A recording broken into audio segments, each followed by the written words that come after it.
সিংহকে জঙ্গলে রাজা বলা হলেও জঙ্গলে এমন একটি প্রাণী আছে যাকে সিংহও ভয় পায়, আর তা হলো নেকড়ে। নেকড়ে একটি বনের প্রাণী যা প্রায়শই একটি বুদ্ধিমান, শক্তিশালী এবং রহস্যময় প্রাণী হিসেবে দেখা যায়।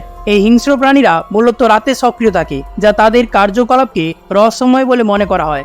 নেকড়ে সম্পর্কে আরও জানতে এই ভিডিওর শেষ পর্যন্ত দেখতে থাকুন। এখানে আমি নেকড়ে সম্পর্কে 20টি অজানা এবং আকর্ষণীয় তথ্য আলোচনা করতে যাচ্ছি। তো চলুন জেনে নেওয়া যাক। ফ্যাক্ট 1, নেকড়ের বৈজ্ঞানিক নাম ক্যানিস লুপাস। ফ্যাক্ট 2, নেকড়ে পৃথিবীর একমাত্র প্রাণী যাকে আমরা গৃহপালিত করতে পারি না। ফ্যাক্ট 3, নেকড়েদের মুখে প্রায় 42টি দাঁত থাকে। তাদের চোয়ালও এত শক্তিশালী যে তারা তাদের শিকারের হাড়ও চিবিয়ে খেতে সক্ষম। ফ্যাক্ট 4, নেকড়েদের বাচ্চাদের ওজন জন্মের সময় প্রায় 500 গ্রাম বা তার কম হতে পারে। এছাড়া শিশুরা জন্মের সময় অন্ধ ও বধির হয়ে জন্মায়। ফ্যাক্ট 5, নেকড়েদের জীবনকাল মাত্র 8 থেকে 16 বছর পর্যন্ত। ফ্যাক্ট 6, নেকড়েরা ভালো সাঁতারু। এটি প্রায় 13 কিলোমিটার দূরত্ব সাঁতার কাটতে সক্ষম। ফ্যাক্ট 7, অনেক গবেষণা অনুসারে নেকড়েরা খুব বুদ্ধিমান প্রাণী। তারা সহজেই সমস্যার সমাধান করতে এবং নতুন পরিবেশ শিখতে সক্ষম। ফ্যাক্ট 8, 1600 খ্রিস্টাব্দে আয়ারল্যান্ডকে উলফল্যান্ড বলা হতো, কারণ সেই সময়ে সেখানে নেকড়েদের একটি বিশাল জনসংখ্যা ছিল। ফ্যাক্ট 9, নেকড়েদের খুব তীক্ষ্ণ শ্রবণ ক্ষমতা রয়েছে, যা তারা 10 মাইল দূর পর্যন্ত শুনতে পারে।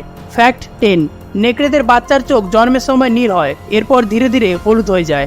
ফ্যাক্ট 11, নেকড়েদের ঘ্রাণ শক্তি স্পাইস কুকুরের চেয়ে তীক্ষ্ণ। তারা প্রায় 6 মাইল দূর পর্যন্ত গন্ধ পেতে পারে। ফ্যাক্ট 12, নেকড়েদের বাচ্চাদের বলা হয় কুকুরছানা। তারা মাত্র 4 মাস বয়সে শিকার তাড়া করতে শেখে। ফ্যাক্ট 13, নেকড়েদের পশম শীতকালে সাদা হয়ে যায়, গ্রীষ্মকালে তাদের পশম বাদামি বা কালো হয়ে যায়। ফ্যাক্ট 14, নেকড়েরা সামাজিক প্রাণী। এমন পরিস্থিতিতে তারা একা থাকতে পছন্দ করে না। ফ্যাক্ট 15, নেকড়েরা ঘন্টায় প্রায় 60 কিলোমিটার বেগে দৌড়তে পারে। ফ্যাক্ট 16, নেকড়ে প্রায় 1.5 কিলোমিটার দূর থেকে তাদের শিকারের গন্ধ পেতে পারে। ফ্যাক্ট 17, নেকড়ে শিয়াল মেরে ফেলতে পারে কিন্তু তারা খায় না। ফ্যাক্ট 18, নেকড়েদের একটি প্যাকেট 2 থেকে 30 পর্যন্ত হতে পারে। ফ্যাক্ট 19, বলা হয় যে একটি ক্ষুধার্ত নেকড়ে একেবারে 10 কেজি মাংস খেতে পারে। ফ্যাক্ট 20, লাল নেকড়ে হলো একমাত্র নেকড়ে প্রজাতি যারা তাদের নিজস্ব ব্যুরো তৈরি করে না। তো এই ছিল নেকড়ে সম্পর্কে 20টি অজানা এবং আকর্ষণীয় তথ্য। ভিডিওটি ভালো লাগলে অবশ্যই লাইক করে চ্যানেলটিকে সাবস্ক্রাইব করে দেবেন। এইরকম আননোন ইন্টারেস্টিং ফ্যাক্টস আমার এই চ্যানেল থেকে পাওয়ার জন্য। দেখা হচ্ছে নেক্সট ভিডিওতে।